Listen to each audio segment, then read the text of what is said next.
ಹೆಸರು ಬೆಳೆಗೆ ಬೆಲೆ ಕುಸಿತ, ರೈತರು ಕಂಗಾಲಾಗಿದ್ದು ಸರ್ಕಾರ ಸೂಕ್ತ ಪರಿಹಾರ ನೀಡಬೇಕೆಂದು ಒತ್ತಾಯ. ಲಕ್ಷ್ಮೇಶ್ವರ ನಿರಂತರವಾಗಿ ಸುರಿದ ಮಳೆಯಿಂದ ರೈತರು ಬೆಳೆದ ಹೆಸರೆಲ್ಲ ಕಪ್ಪಾಗಿ ಮಾರುಕಟ್ಟೆಯಲ್ಲಿ ಹೆಸರು ಬೆಳೆಗೆ ಬೆಲೆ ಇಲ್ಲದಂತಾಗಿದೆ. ಇದರಿಂದ ರೈತರು ಕಂಗಾಲಾಗಿದ್ದು ಸರ್ಕಾರ ಸೂಕ್ತ ಪರಿಹಾರವನ್ನ ನೀಡಬೇಕೆಂದು ಒತ್ತಾಯಿಸಿದ್ರು.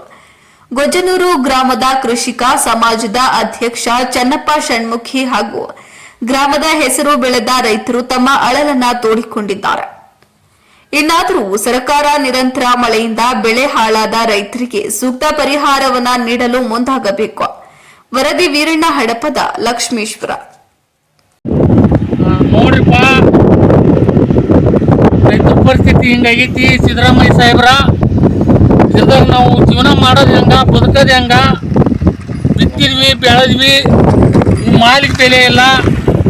ಈ ಹೋಯ್ತಿದಂಥ ಮಾಲಿಗೆ ಏನು ನಮ್ಗೆ ಅನುಕೂಲ ಮಾಡಿಕೊಡ್ರಿ.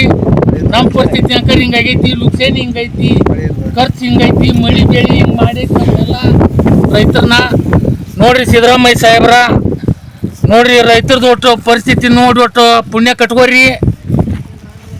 ನೋಡ್ರಿ, ಇದನ್ನ ನಮ್ದೆಲ್ಲ ಆಕಾರನ ಏನು ಇರ್ದಾಗ ಹೆಂಗೆ ನಾವು ಜೀವನ ಮಾಡೋದು.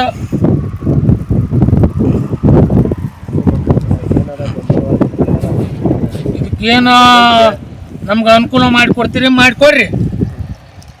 ಮಕ್ಕಳು ಬರೀ ಕಟ್ಕೊಂಡು ನಾವು ಹಗಲಿ ರಾತ್ರಿ ಹೊಲದಾಗ ದುಡಿದು ಶ್ರಮ ಪಟ್ಟಿದ್ದಕ್ಕೂ ಏನು ಫಲ ಇಲ್ಲ. ಭೂಮಿ ತಾಯಿ ನಂಬಿಕೊಂಡು ಜೀವನ ಮಾಡ್ತೀವಿ ನಾವು. ರೈತರಿಗೊಂದು ಏನೋ ಒಂದು ದಾರಿ ತೋರಿಸ್ರಿ. ಮಕ್ಳಿಗೆ ಹೆಂಗೆ ಸಾಲಿದು ಹೆಂಗೆ ಕಲಿಸ್ಬೇಕು ನಾವು. ಇದರಿಂದನ ನಾವು ಎಲ್ಲರೂ ನೋಡ್ಕೊಂಡು ಹೋಗ್ಬೇಕು. ಮನ್ತ್ಯಾನ ಮಕ್ಕಳು ಸಾಲಿ ಎಲ್ಲರೂ ಹೆಂಗೆ ಮಾಡ್ಕೊಂಡು ಹೋಗ್ಬೇಕು ಅನ್ನೋದು ನೀವೇ ಒಂದು ಸ್ವಲ್ಪ ನೋಡಿ ರೈತರ ಜನ್ಮ ಉಳಿಸ್ರಿ. ಮಾನ್ಯ ಮುಖ್ಯಮಂತ್ರಿಗಳೇ, ಇವತ್ತಿರ್ತಕ್ಕಂಥ ಸರ್ಕಾರದ ಇರ್ತಕ್ಕಂಥ ಎಲ್ಲ ಕೃಷಿಗೆ ಸಂಬಂಧಪಟ್ಟಂಥ ಇಲಾಖೆಗಳು ಭಾಳ ರೈತರಿಗೆ ನೀವು ಸ್ಪಂದನೆ ಮಾಡಬೇಕು.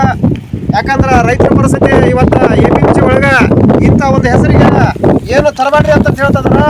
ಮತ್ತು ಒಂದು ಏನಾದರೂ ಸ್ವಲ್ಪ ಚಲೋ ಯಾವುದೋ ಕಾಳ ಅಂತಂದ್ರೆ 1819 ಪ್ರತಿ ಕ್ವಿಂಟಲ್ಗೆ ಕೇಳ್ತಾ ಇದ್ದಾರೆ. ಹೀಗಾಗಿ ರೈತ ಆತ್ಮಹತ್ಯೆ ಸಹಿತ ಒಂದು ಎಡೆಯಾದಂಥ ಪರಿಸ್ಥಿತಿ ಐತಿ. ಇದರಿಂದ ಹಿಡ್ಕೊಂಡು ಕಟಾವತ್ತಿಗೆ ಸಾಕಷ್ಟು ಹಣ ಒತ್ತಾಯ ಮಾಡ್ಯಾರ. ಆದ ಕಾರಣದಿಂದ ತಾವು ರೈತರಿಗೆ ನೀವು ತಕ್ಷಣ ಸಂಬಂಧಂಥ ಕೆಲಸ ಮಾಡಬೇಕು. ಅದು ಗದಗ ಒಂದು ಜಿಲ್ಲಾದಲ್ಲಿ ಹೆಚ್ಚು ಉತ್ತಮವಾದಂಥ ಹೆಸರು ಬೆಳೆ ಇತ್ತು. ಸಾಕಷ್ಟು ಪ್ರಮಾಣದಾಗ ಅತಿವೃಷ್ಟಿಯಿಂದ ಮಳೆಯಿಂದ ನಮ್ಮ ಬೆಳೆ ಸಂಪೂರ್ಣ ಹಾಳಾಗಿದೆ. ತಾವು ಇಲಾಖೆಯಿಂದ ಪರಿಶೀಲನೆ ವರದಿಯನ್ನು ತೆಗೆದುಕೊಂಡು ನಮ್ಮ ನಿಜವಾದ ರೈತರಿಗೆ ಪರಿಹಾರ ಕೊಟ್ಟು ತಾವು ರೈತರ ಪಾಲಿಗೆ ನೆರವಾದ್ರಿ ಅಂತ ನಾವು ತಮ್ಮಲ್ಲಿ ಕೇಳ್ಕೊಂತೀವಿ ಈ ಮೂಲಕ.